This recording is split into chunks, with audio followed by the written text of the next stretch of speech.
আসসালামু আলাইকুম। আজকে আমরা আপনাদের সামনে একটা এটিএস নিয়ে এসেছি। এটিএস হচ্ছে অটো ট্রান্সফার সুইচ। এটা হচ্ছে ম্যাগনেটিক কন্ডাক্টর। এখানে আমার এই পাশে 4টা পিন আছে, পাশে 4টা পিন আছে, অর্থাৎ এটা ইনপুট, এটা আউটপুট, অথবা এটা ইনপুট, এটা আউটপুট, যেভাবে ধরে না কেন।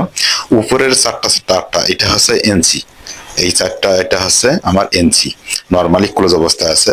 আর নিচের এই যে এখানে যে পিনগুলো দেখা যাচ্ছে, এই পাশে যে পিনগুলো দেখা যাচ্ছে, এগুলো হচ্ছে এনও পিন। এবং এটার ম্যাগনেটিক কন্ডাক্টরের কয়েল পিন আছে, এই যে এখানে আছে A1, আর এই যে এখানে আছে A2।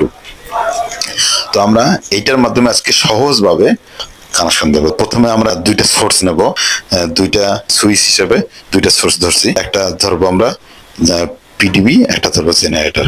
তাইলে আমরা প্রথমে জেনারেটরটা ধরি। জেনারেটরটা প্রথমে পাওয়ার দেবো কোথায়? এটা ম্যাগনেটিক কন্ডাক্টরের এনো প্রান্তে, এবং এনোর প্রান্ত থেকে একটা তার বের করবো ম্যাগনেটিক কন্ডাক্টর। তাহলে এনো প্রান্ত নিচেরটা, আমরা নিচেরটা এই তারটা একটা দিলাম, এই যে একটা তার এনো প্রান্তে দিলাম জেনারেটরের। এটা এটা এই সুইচটা আমরা জেনারেটর ধরতেছি। এইটার অপর মাথাটা, এই যে একটা তো ঢোকাইছি, আর একটা মাথা আমরা বের করে দেবো কোথায়? এই যে ম্যাগনেটিক কন্ডাক্টরের কয়েল পিন A1 এ দেবো। আর এক প্রান্ত থেকে সরাসরি আমরা নিউট্রাল দেবো। আমরা নিউট্রালের কেবলটাও একবারে লোডে দিয়ে দিছি।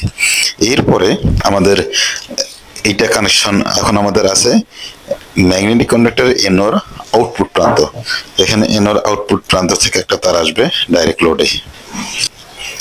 এখান থেকে আরেকটা তার বের করে দেবো এখানে, এই যে আর একটা পিডিবির এনসি প্রান্তে দেবো। এটা ধরছি জেনারেটর এবং এটা ধরতেছি পিডিবি। তাহলে এটা হবে আমার জেনারেটর, এটা হবে পিডিবি। তো পিডিবিটা আমরা উপরে দিয়ে দিচ্ছি।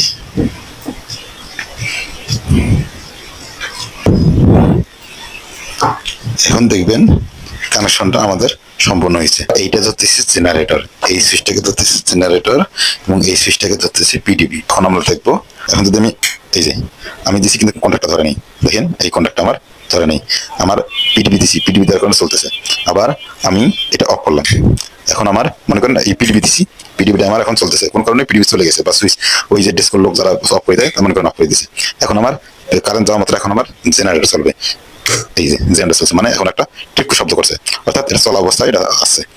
এখন যদি আমার পিডিবি হঠাৎ করে চলে আসে, দেখেন এটা ছাড়তেছে না, এই যে যতই চাপ করে এটা কাজ করতেছে না, তার মানে পিডিবিটা আর এদিকে পাস হচ্ছে না। তার মানে পিডিবিটা এই যে এখান থেকে আমার, এই যে এখান থেকে যে পিডিবিটা আমরা বের করছি, পিডিবিটা এখানে আসা মাত্র, এই যে এখানে আসা মাত্র বসে আছে, এটা আর এদিকে পাস হচ্ছে না। পাস হচ্ছে কোনটা? এই নিচেরটা।